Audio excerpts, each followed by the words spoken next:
Hey guys, Cameron and Brandon here with CBM Reviews, and we're here with another top 10 list for you. This time, we're talking about the top 10 comic book movie directors of all time. Now, the only prerequisite we had for this was the director had to have at least 2 comic book movies under his belt.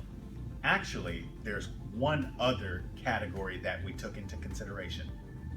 No child molesters. No child molesters. So having said that, let's get down to the list.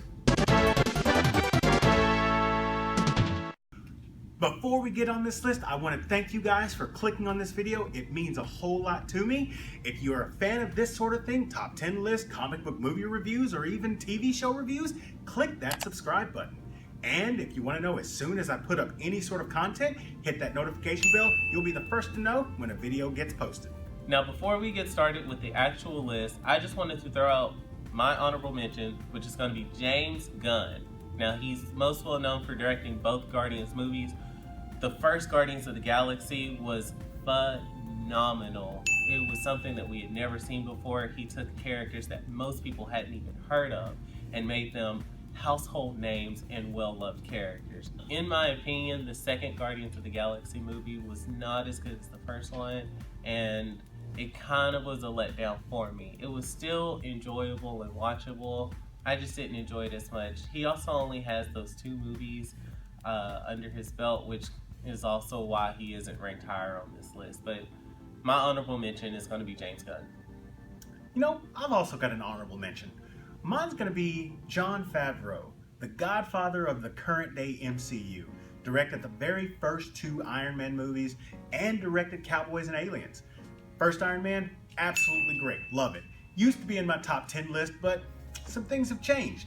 And even though Iron Man 2 also wasn't as good as the predecessor, the impact that he made on the Marvel Cinematic Universe just was so great that I felt like if I wasn't going to put him on the list, at least I had to mention. So having said that, let's get down to the top 10. Number 10, James Mangold.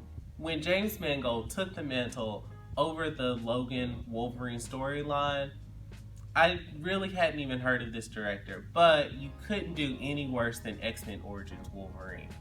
So he comes in with the Wolverine, and it is a much better film than its predecessor. And I was really excited to hear that he was doing a loosely based adaptation upon the graphic novel Old Man Logan. And when Logan came out, it was phenomenal and one of the best X-Men movies of all time. I mean, I've seen every single X-Men movie. You know, I think it's safe to say you have. I've never cried on any X-Men movie until James Mangold came out with Logan. Wolverine made me cry. James Mangold has only got 2 movies under his belt, but if that's going to be one of them, he deserves to be on this list. Number 9, Tim Burton. Just as Jon Favreau breathed life into the Marvel Cinematic Universe as we know it, Tim Burton did the same thing with Batman. Gone are the old campy ways of the 1966 Adam West series, and now we're talking about dark and brooding, and we're talking about great villains that we've never seen as far as these versions with the Joker and Penguin and Catwoman. And he just did something with Batman that we hadn't seen before. He changed the entire game in the same way that Frank Miller did in the comic books. Tim Burton did it in media. Number 8, Sam Liu.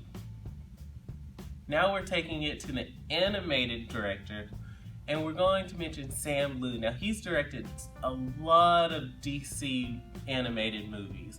Some of his biggest ones, though, include the Batman vs. Dracula, Batman Superman Public Enemies, The Death of Superman, and Reign of the Superman. Justice League vs. the Fatal 5 is his most recent, just to name a few. He's done so many, and granted, not all of them are really good movies, but but he has enough of them to where we had to add him to this list.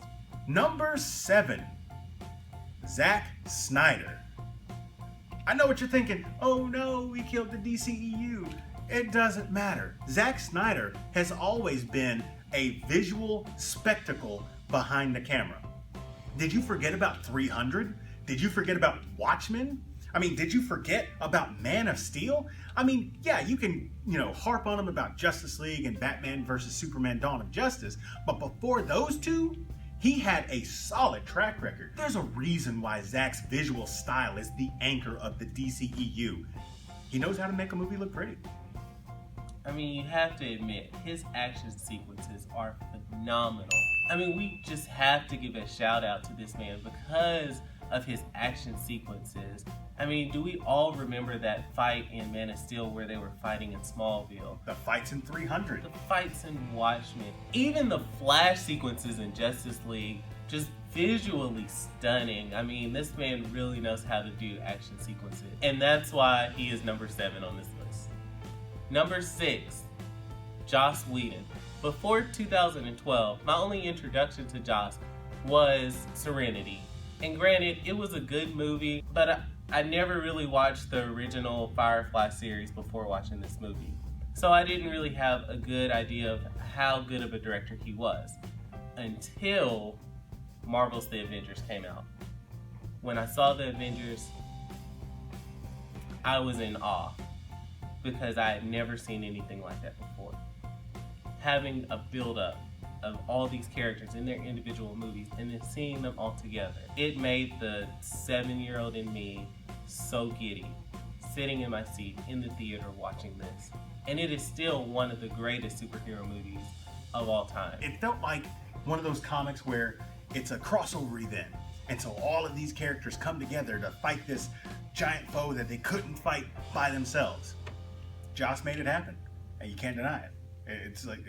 It was almost like the turning point of the MCU. It was like individual, pow, group.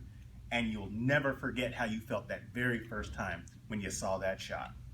Number 5, Sam Raimi. Yep, that's right, guys. It's getting to that point. We're talking about my man, Sam Raimi. And if you're talking about him and comic book movies, there's one character that comes to mind, Spider-Man. He's responsible for the Tobey Maguire trilogy of Spider-Man 1, 2, and 3. A couple of those being some of my more memorable, even favorite comic book movies. We all know Cameron's love for Spider-Man and Sam Raimi's Spider-Man trilogy, or at least the second in the series. Doc Ock is one of the best Spider-Man villains in all the movies. And if you have not seen his list for the top 10 Spider-Man movies of all time, trust me, check it out. In my opinion, he was the one singular person that kicked the door open for the comic book movie renaissance. Yes, Blade kind of started it with Marvel, and then there was this one guy who came out with the X-Men, and that did really good, but it didn't really embrace what the comic book movies really held dear. And when Sam Raimi said, you know what, I'm gonna make J. Jonah Jameson look just like J. Jonah Jameson does. I'm gonna make Spider-Man look just like how Spider-Man looks, and Mary Jane, and Aunt May, and Uncle Ben. And he didn't skirt and try to cheapen the experience. He made it authentic. And that is why Sam lands at number 5 on this list. Number 4, Guillermo del Toro. This is a director that has a certain style to all of his projects that he makes. And he does not skimp on it when working in comic book movies. With the first and second Hellboy, he took characters that nowadays would just be pumped full of CGI, and he made practical costumes with great actors behind the makeup, and it works. Just the characters that look like they were ripped from the page and done practically. You have to give it up to Guillermo for making that visualization become a reality. All I have to say is Ron Perlman is always. Number 3, Matthew Vaughn. My first experience to this director, and I didn't even know it at the time, was the movie Kick-Ass.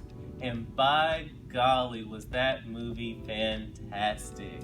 It had action sequences. The choreography was amazing. Hit Girl was one of the best characters to come to screen, like in any comic book movie. It was just wonderful. And then he did something that I didn't think possible, and that was rejuvenating the X-Men franchise.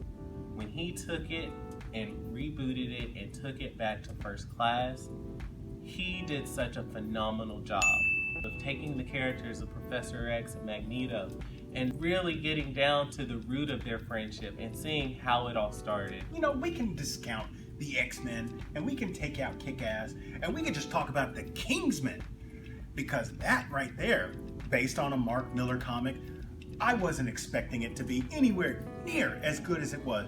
And in all honesty, if we were doing a countdown of top 10 action sequences, he's probably got at least 2 on this list. When it comes down to it, Matthew Vaughn just has a style that cannot be touched. Number 2, Christopher Nolan.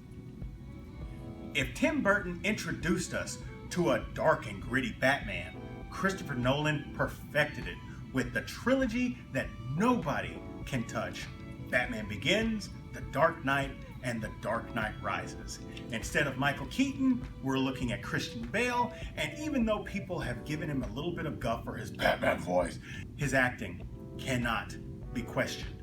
And then you've got performances as far as villains go with Liam Neeson as Ra's al Ghul, and you've got Tom Hardy as Bane, but you cannot, under any circumstances, forget the absolutely award-winning performance by Heath Ledger as the Joker. When it first came out, I don't think I truly appreciated Batman Begins. But by the time The Dark Knight came out, it was, at the time, my favorite comic book movie. Number 1, Joe and Anthony Russo. Captain America, The Winter Soldier. Captain America, Civil War. Avengers, Infinity War. Avengers, Endgame. What these two brothers have done with the Marvel Cinematic Universe, they have taken it to new heights, and they have surpassed so many records. They are in line to become the #1 film worldwide of all time. They give every character a chance to shine, and it never feels out of place. It never feels overdone. Like, everybody gets their due diligence, and it just fits within the story and within the movie. I don't think that I've cried in more movies than in the movies that they have directed. That's a lie. I've watched the Toy Stories, Waterworks. But still, with comic book movies, I cried for a solid hour in Avengers Endgame. That's the power that they possess behind the camera, making us care about these characters and giving weight and gravity to what they do. If Christopher Nolan had taken the Batman mythos and expanded it the way that the Russo brothers have, he would definitely be #1. But with like literally 20 characters that they're dealing with, 20 good guys that they're dealing with in some of these movies, it was close, but I gotta give it to the Russo brothers. So that is our top 10 list of comic book movie directors of all time. Let me know who you guys think should be in what place in the comment section down below. If you enjoyed this video, hit that like button, and if you're new here, subscribe to the channel. Share this with your friends, and as always, this is Cameron and Brandon with CBM Reviews. We'll see you next time.